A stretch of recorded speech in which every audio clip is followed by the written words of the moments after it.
All right, it looks like we're ready to go. Excited to have Bakur, and I'm probably not going to say his name right, so I won't even try. But really smart guy that's been working on some pretty neat technology that's going to really help out in the farming world. So a little bit about him. He's the CEO of Ztractor, and you'll see what Ztractor is all about shortly. It's a startup, and in this second in the Silicon Valley company since he graduated from MIT. Prior to entrepreneurship, Bakur was the senior investment officer at a $1.5 billion sovereign wealth fund, focusing on investment in ag tech. Between 2008 and 2011, he was the delegate to the UN Food and Agriculture Organization, which is fantastic.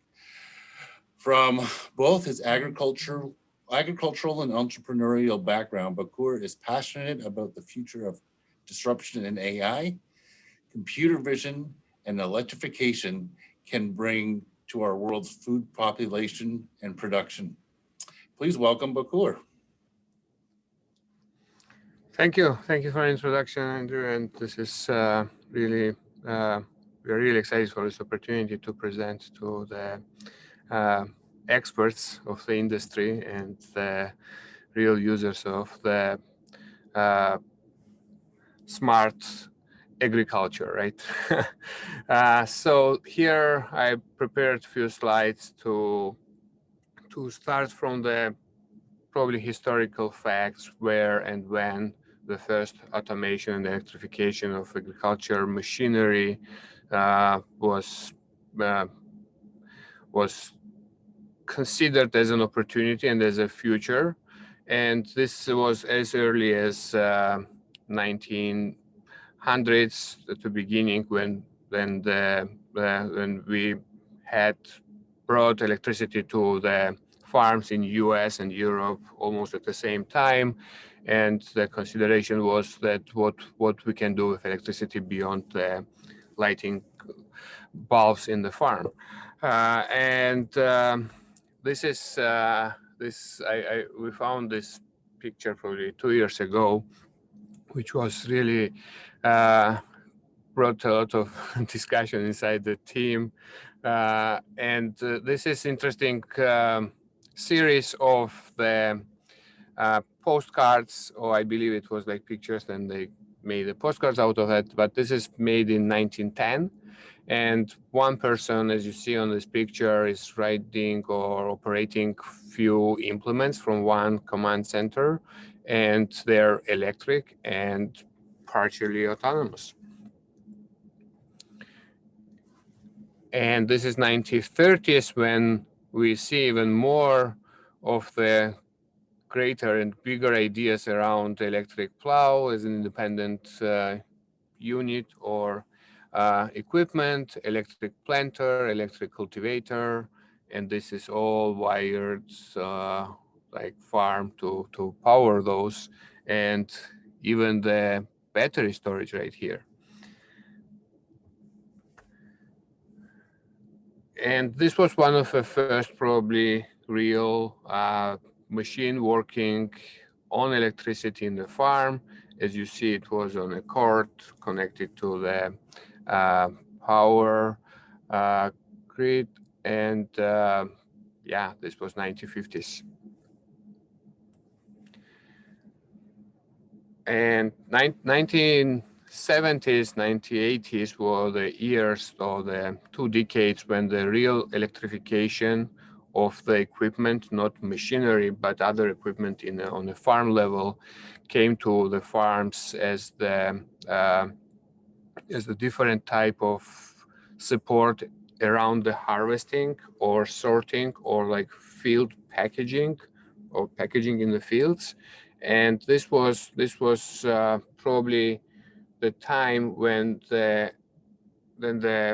we got first real electricity in the farm field level, when you need to have something connected to the grill on the grid or the field level. right? And this is where the commercialization or industrialization of the potatoes and the tomato industry really started on a scale which basically brought to the big big transformation in the ketchup, fries, uh, chips industries, and that's there it's really started. And this is interesting calendar for the Ford employees for 1974, which shows the man which runs basically the farm. Which, as you probably remember, Ford had multiple models of tractors in different eras or different times. And what's interesting on this picture is the drone is a conceptual idea involved in this connectivity, probably a very first picture of agriculture, IoT and connectivity, and using the drone and the tractor at the same time. I don't know if you call it tractor, but it looks like something from that space. And they also say it's Agriculture 2000, which is interesting to see here. And today, every vehicle is electric, and there are many reasons. I won't go to these details why this shift is happening on each domain. In some cases it's different reasons why it's happening in bus, why it's happening in cars, and why it's happening in tractors or scooters. But there is one common issue all this is addressing is emissions, of course. And I believe that with the focusing on understanding how much are the agriculture CO2 emissions or overall emissions gave us very good idea how we can solve these issues in a small countries where agriculture's share in GDP is very small, but like agriculture's emissions are the highest in compared to other industries. There are like few countries like that, at least of which we were looking closely, and this is interesting to see how only fixing or electrifying agriculture you can fix many problems in those countries. And this is where we come with the comparison of the driverless, electric, diesel. I think it's all combined because there are the opportunities on the both sides, which are taking us towards the precision agriculture practice and capabilities, which was not surprise, obviously. The driver's capability versus the GPS RTK or computer vision or vision in general, optics in general, capabilities for planning or like planning the field or providing the tasks are of course limitless. And we were surprised, of course, how you can optimize the use of battery by bringing BMS algorithm, which is designed for tractors on the tractor, and by also creating the data sets which will get you to the optimal usage of energy and optimal planning of the field to maximize your yield, right? And the gaps and overlaps, which are basically you can see on the first figure, are mostly because of the limitations of a driver's vision and GPS, which are on the traditional tractors, while Ztractors have 6 cameras, 70 sensors, strong GPU unit on the tractor, which is supporting all the infrastructure around the tractor. and GPS RTK, which gives the probably half-inch proximity down to half-inch, which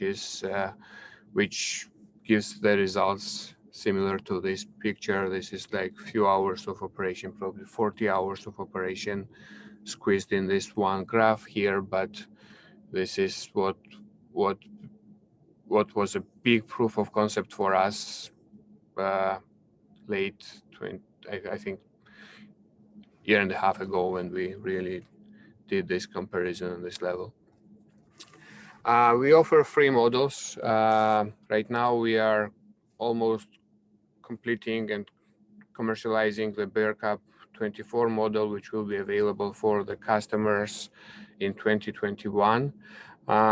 We are just started prototyping of 2 other models. We will see them soon, but they won't be available for purchase for a while before we complete the full commercialization and sales of the first few hundred orders of the BearCap 24. The main difference between the models we should probably summarize in a few dimensions. One is, of course, size, but the crops and farm sizes. BearCap is a perfect fit for the berries, vegetables, and grapes or vineyards, while Mars focus is big scale, large scale vegetables like tomatoes and others in this group. And Superpilot is mostly for grains and field crops, which we see more of the interest on the Superpilot from the Midwest of US and the large agriculture countries overseas, while BearCap is super popular in California, Oregon, Austria, Switzerland, and the markets similar to that.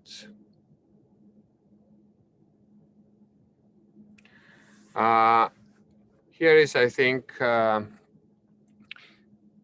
little bit of a summary how autonomous electric tractors can help precision agriculture, or what role they can play in precision agriculture industry and the space. This is a tablet. This is the tablet to run tractor, Ztractor BearCap 24 model. This is operator who is supervising the tractor in the vineyard. You can be on a distance up to 5 miles from the tractor with this tablet. You don't need to monitor the tractor all the time. You can just check on the tractor once in, I don't know, an hour or a little bit more. You can leave it operating without any supervision. If there is anything goes wrong with the tractor, it's a battery level or I don't know, unknown obstacle in front of a tractor, you are getting notifications as you can get it as a text message, or you are getting push-up notifications on a tablet. And there are cases when the tractor will stop and wait for the operator to be resumed the work. So this is what's done by the operator, and this is what's done by this tablet here.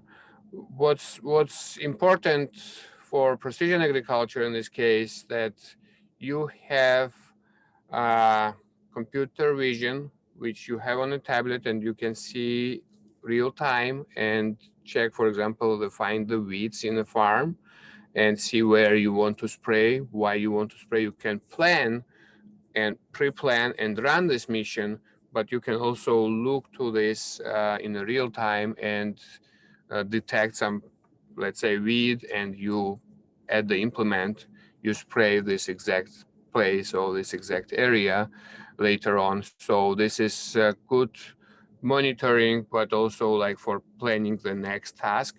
It's really helpful practice there. I already mentioned GPS RTK. You see the rows and the level of the precision here, and I think it's really impressive and won't be possible without GPS RTK to have lines like this for any crop, any field globally. What's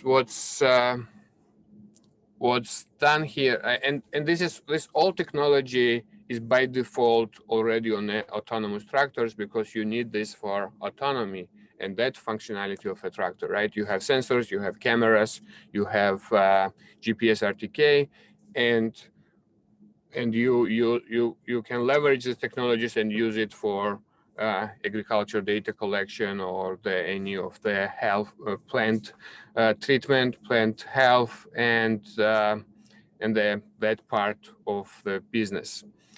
I would say one important thing, if we look to this as what's really the autonomous electric tractor is for a farm, and in one word, which I think it's a great summary of what it does, it's a scanner which scans everything in the farm, on the soil level, on the plant level, on air level, and gives the operator or farm manager the idea what to expect from the farm, what is it today, what are your challenges right now, do you need to do any of the task operations, I don't know, discs or spraying or anything else, or do you need to do any of the tasks in the near future, like for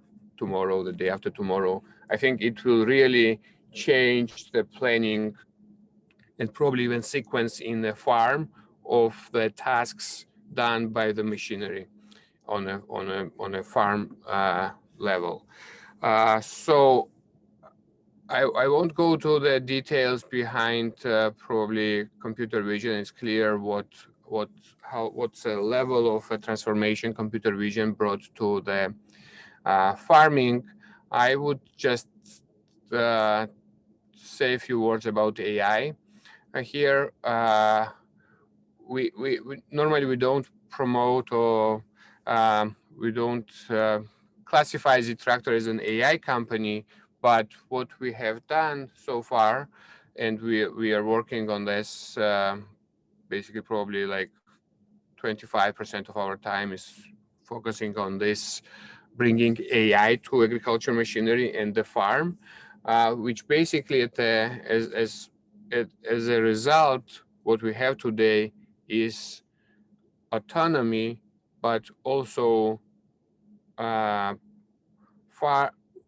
field monitoring, which can be done autonomously with AI, and which can prepare the field treatment. It can be like fertilizer or pesticide, herbicide plans, which can be the instruction for the farmer how to apply chemicals, or how to optimally use the irrigation system, or how to be ready for the heat or the high temperatures or heat wave, or all that can be done by AI, which is of course new, which is of course very important for farmer to know, and it's also like it will impact the crop demographics. I believe that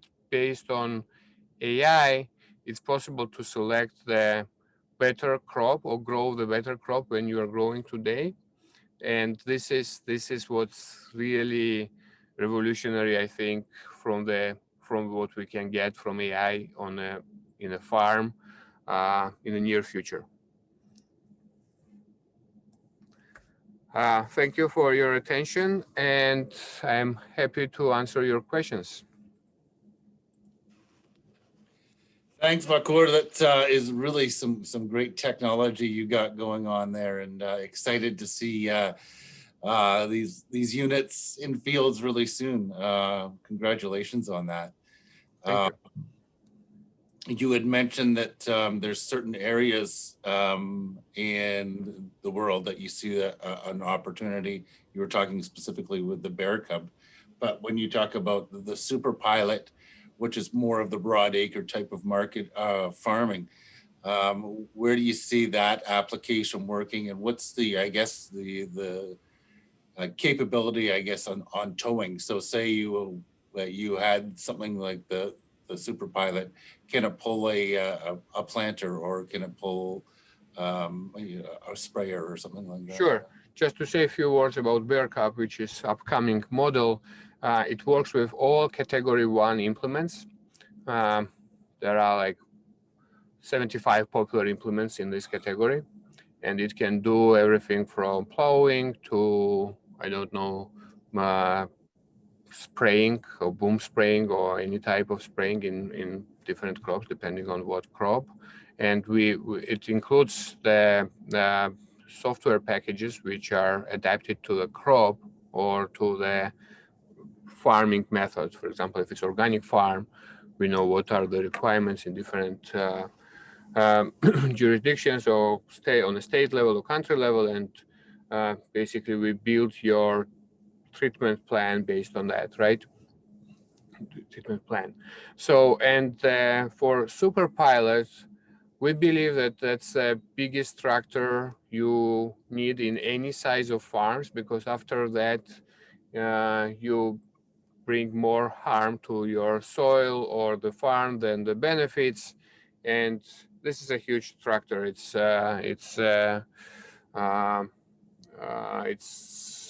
don't remember the dimensions on top of my head, but it's a big tractor which can pull any implement which is available in the market, with few exceptions, which are for the, I don't know, 300 and above 300 horsepower tractor sizes, which is exactly the limitation which Superpilot cannot do. But anything below that, which is the range of, I don't know, from 105, if we are talking about a diesel, from 105 to 200 horsepower, whatever falls in this category as the implement, we can, like Superpilot can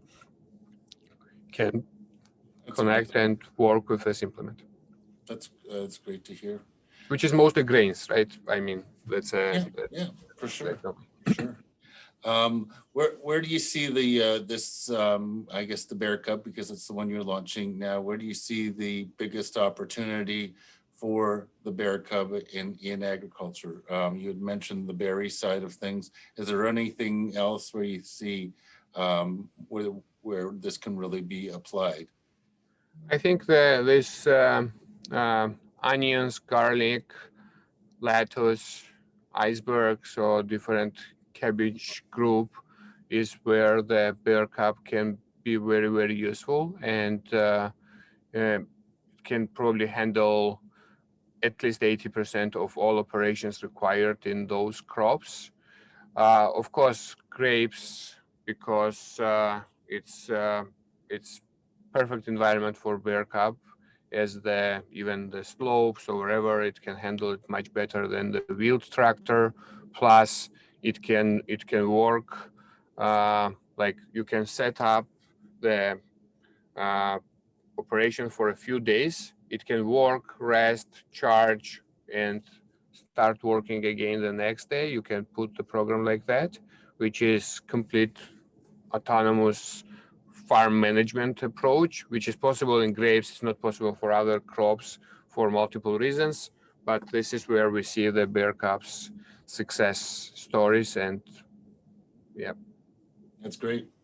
We've got another question. They're interested in hearing about the energy storage challenges. Obviously the batteries for the tractors. How do you manage this? Do you see some kind of battery swap system, or do you recharge? How does that work? And how much time or how many hours can you get off of? That's a great question, and this is this is the in some sense, these are the limitation of electric applications in heavy machinery space, like agriculture or construction machinery. What's possible today ideally, we want to get to the swap option that you swap the battery and you can work 24/7 basically, or 23/7 with the time allocated for swapping the battery. But we are not there yet. We have the recharge model. On one charge per cup, we like manual of the tractor is guaranteeing on one charge 6 hours of operation, where we have under consideration that it's a worst case scenario with the highest torque requirement implement, with the soil, which is clay soil or heavy soil. And then you have some operations which can be like done for up to 8-10 hours. If it's spraying, for example, we have done 10 hours of spraying on one charge. How long the charging is taking, it depends on the charger. Of course, we are working with the charging companies to achieve the fast charging for fast DC charging, basically, which will bring the charging probably down to 1 hour or something closer to that, probably 1 hour 20 minutes, 1 hour 30 minutes, which we are not there yet, but it's possible. And this is what we consider as the first step, is to improve charging around this for this type of systems, and then you can basically also consider the battery swapping and other options. Yeah. What's for Bear Cup? Bear Cup has the 2 battery packs. You can have a double battery pack, which gives you higher range. Okay. And the battery technology is lithium or Lithium ion. Yeah. Okay. Okay, that's great. I think that's the biggest part of it. You know, how far can you go and what can you do? And it's always the issues with anything that's electrical. But we know even in the drone world, most of those can't travel for too long either. So Yep. a lot shorter than that. So you've done a great job in getting as much out of these as possible. Question is about commercialization and availability. When will these be available for the average farmer to be able to purchase? So if you go to our website today and order the one, like you can custom build your Bear Cup, most probably it's hard to say, it's hard to like promise right now, but most probably you will get your tractor by June 2021. Okay, perfect. It can be like early June or late May, not before that, but you will get it somewhere there. And this is for US, right? Mm-hmm. For Europe, we don't sell it direct to European customers at the moment on the website, but you can email me or info@ztractor.com, and we can give the dates to the European customers or anywhere outside US. Okay. Outside North America, right? The Canada and US, you can get it in June. That was the other question. So is it done, or sales done exclusively through the website? Is that how you're doing it? Or right now we are direct sales over website.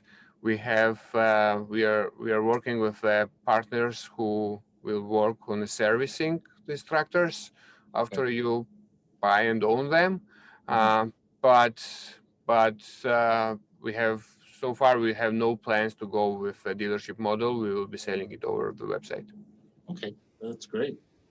Well, it looks like we are just at the time to say thank you very much, Bakur.